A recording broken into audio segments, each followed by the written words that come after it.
ओम श्री गणेशाय नमः। आप सभी को वैशाख मास के संकष्टी चतुर्थी व्रत की हार्दिक शुभकामनाएं। आज की इस वीडियो में आप सुनिए चौथ माता की कथा और भगवान विघ्नहर्ता गणेश की कथा। माना जाता है कि चौथ माता का व्रत और कथा के साथ भगवान गणेश की कथा सुनने से व्रत का पूर्ण फल प्राप्त होता है। पौराणिक कथा के अनुसार एक गांव में एक सेठ सेठानी थे। उनके एक बेटा और एक बहू थे। बहू सबको भोजन करा के फिर स्वयं भोजन करती थी। एक पड़ोसन ऐसी भी थी जो रोज पूछती थी कि बहू आज क्या बनाया है, क्या खाया है। तो बहू कहती ठंडो बासी। एक दिन उसके पति ने ऐसा सुनकर विचार किया कि आज तो पकवान बनाए जाएं, फिर देखें कि मेरी पत्नी क्या कहती है। उसने तरह तरह के पकवान बनवाए और घर के सभी लोगों ने एक साथ बैठकर भोजन किया। आज भी पड़ोसन ने पूछा तो बहू ने कहा कि ठंडो बासी। सेठ के लड़के ने सोचा हो न हो कोई बात अवश्य है जिससे कि मेरी पत्नी ऐसा कहती है। उसने पत्नी से पूछा तुम रोज ठंडो बासी खाया ऐसा क्यों कहती हो, जबकि हम सब ने एक साथ बैठकर कई तरह के पकवान खाए। उसकी पत्नी बोली हम जो खा रहे हैं वह बाप बूढ़ों की कमाई है। जिस दिन आप कमा कर लाओगे उस दिन मैं समझूंगी कि ताजा भोजन कर रहे हैं। अब एक दिन लड़के ने माँ से कहा मैं एक बड़े शहर में कमाई करने जा रहा हूँ। माँ बोली बेटा अपने पास इतना धन है कि खाया नहीं खत्म होगा। माँ के मना करने पर भी बेटे ने स्वयं कमाने का दृढ़ निश्चय कर लिया और जाते समय पत्नी से कहा मैं जब तक कमाकर बहुत सा धन लेकर न आऊं तुम चूल्हे की आग मत बुझने देना। एक दिन चूल्हे की आग बुझ गई तो वह मन ही मन घबराने लगी, कहीं मेरे पति पर संकट तो नहीं आन पड़ा।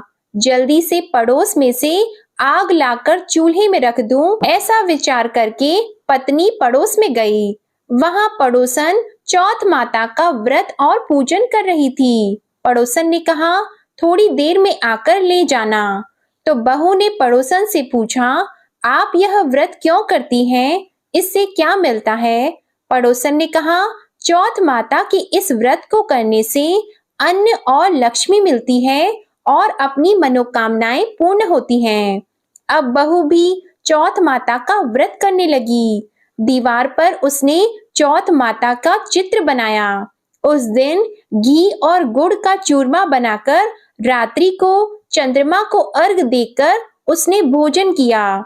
ऐसा करते करते बहुत दिन हो गए। चौथ माता ने उस बहू के पति को सपना दिया कि साहूकार का बेटा तू जागे कि सोवे, तेरी पत्नी तुझे बहुत याद कर रही है, घर जाकर उसकी चिंता मिटा दे। तू दुकान खोलकर कंकु केशर का पगलिया बना के बैठ जाना। आज तेरा हिसाब किताब चुकता हो जाएगा। अब तो चौथ माता ने जैसा कहा था वैसा ही हुआ। उसने घर जाने की तैयारी की और गाड़ी भर के धन दौलत लेकर चल दिया। रास्ते में एक बड़ा सा काला नाग फन फैलाए बैठा था और कहने लगा आज तो मैं तुझे डसूंगा, छोड़ूंगा नहीं।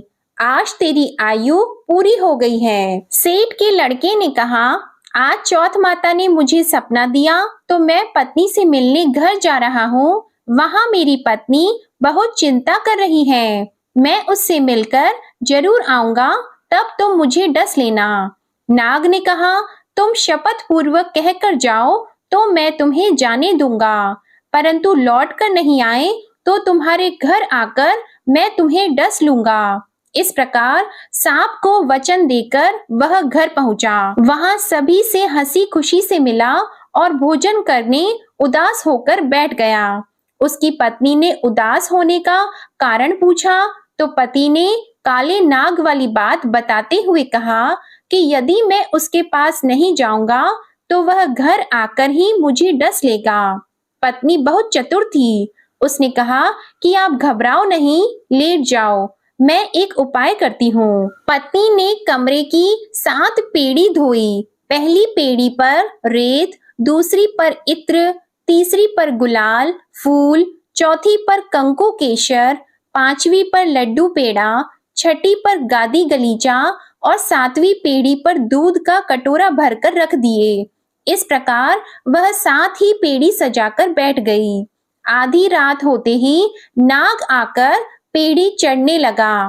पहली पेड़ी पर रेत में लौट गया और कहने लगा कि सेठ की बहू ने आराम तो बहुत दिया, पर वचनों से बंध कर आया हूँ, सो डसूंगा अवश्य ही। इसी प्रकार 7 पेड़ियों पर नाग आराम करता हुआ और कहता हुआ कि डसूंगा जरूर, कमरे में जाने ही वाला था कि चौथ माता ने विचार किया कि मैं इसे नहीं बचाऊंगी तो संसार में धर्म कर्म और व्रत पूजन को कौन मानेगा। अब तो गणेश जी, चंद्रमा जी और चौथ माता ने उसे बचाने का विचार किया। चंद्रमा जी ने उजाला किया, चौथ माता ढाल बनी और गणेश जी ने तलवार लेकर नाग को मार दिया और ढाल से ढक दिया। अब बहू भी थकी हारी सो गई। दिन निकला तो लोग बेटे से मिलने आए, परंतु बेटा बहू तो उठे ही नहीं थे। बहुत देर हो गई तो माँ उन्हें उठाने गई। माँ ने 7 पेड़ियों पर जो कुछ देखा तो वो बहुत ही घबराई और बेटा बहू को आवाज लगाई। बेटा बहू उठे तो देखा कि एक ढाल तलवार वहां पड़ी है। अब ढाल उठाई तो वही काला नाग मरा हुआ पड़ा है। बेटा बहू ने सोचा कि आज तो धर्म कर्म ही आड़े आए हैं, जो भगवान गणेश जी और चौथ माता ने अपनी रक्षा की। हे चौथ माता, आपने जैसी सेठ के बेटे बहू की रक्षा की, वैसी ही सबकी रक्षा करना। बोलो चौथ माता की जय। भगवान विघ्नहर्ता गणेश की कथा सुने बिना चौथ माता के व्रत की कथा अधूरी मानी जाती है, इसलिए अब आप सुनिए भगवान गणेश की कथा। एक समय की बात है, विष्णु भगवान का विवाह लक्ष्मी जी के साथ निश्चित हो गया। विवाह की तैयारियां होने लगी। सभी देवताओं को निमंत्रण भेजे गए, परंतु गणेश जी को निमंत्रण नहीं दिया। कारण जो भी रहा हो, अब भगवान विष्णु की बारात जाने का समय आ गया। सभी देवता अपनी पत्नियों के साथ विवाह समारोह में आए। उन सब ने देखा कि गणेश जी कहीं दिखाई नहीं दे रहे हैं। तब वे आपस में चर्चा करने लगे कि क्या गणेश जी को नहीं न्योता है या स्वयं गणेश जी ही नहीं आए हैं। सभी को इस बात पर आश्चर्य होने लगा। तभी सबने विचार किया कि विष्णु भगवान से ही इसका कारण पूछा जाए। विष्णु भगवान से पूछने पर उन्होंने कहा कि हमने गणेश जी के पिता भोलेनाथ महादेव को न्योता भेजा है। यदि गणेश जी अपने पिता के साथ आना चाहते हो तो आ जाते, अलग से न्योता देने की कोई आवश्यकता भी नहीं थी। दूसरी बात यह है कि उनको 1.25 मन मूंग, 1.25 मन चावल, 1.25 मन घी और 1.25 मन लड्डू का भोजन दिन भर में चाहिए। यदि गणेश जी नहीं आएंगे तो कोई बात नहीं, दूसरे के घर जाकर इतना सारा खाना पीना अच्छा भी नहीं लगता। इतनी वार्ता कर ही रहे थे कि किसी एक ने सुझाव दिया, यदि गणेश जी आ भी जाएं तो उनको द्वारपाल बनाकर बैठा देंगे कि आप घर की देखभाल करना। आप तो चूहे पर बैठकर धीरे धीरे चलोगे तो बारात से बहुत पीछे रह जाओगे। यह सुझाव भी सबको पसंद आ गया, तो विष्णु भगवान ने भी अपनी सहमति दे दी। होना क्या था, इतने में गणेश जी वहां पहुंचे और उन्हें समझा बुझाकर घर की रखवाली करने बैठा दिया। बारात चल दी। तब नारद जी ने देखा कि गणेश जी तो दरवाजे पर ही बैठे हुए हैं, तो वे गणेश जी के पास गए और रुकने का कारण पूछा। गणेश जी कहने लगे कि विष्णु भगवान ने मेरा बहुत अपमान किया है। नारद जी ने कहा कि आप अपनी मूषक सेना को आगे भेज दें तो वह रास्ता खोद देगी, जिससे उनके वाहन धरती में धंस जाएंगे। तब आपको सम्मान पूर्वक बुलाना ही पड़ेगा। अब तो गणेश जी ने अपनी मूषक सेना जल्दी से आगे भेज दी और सेना ने जमीन पोली कर दी। जब बारात वहां से निकली तो रथों के पहिए धरती में धंस गए। लाख कोशिश करें परंतु पहिए नहीं निकले। सभी ने अपने अपने उपाय किए, परंतु पहिए तो नहीं निकले, बल्कि जगह जगह से टूट गए। किसी की समझ में नहीं आ रहा था कि अब क्या किया जाए। अब तो नारद जी ने कहा, आप लोगों ने गणेश जी का अपमान करके अच्छा नहीं किया। यदि उन्हें मनाकर लाया जाए तो आपका कार्य सिद्ध हो सकता है और यह संकट टल सकता है।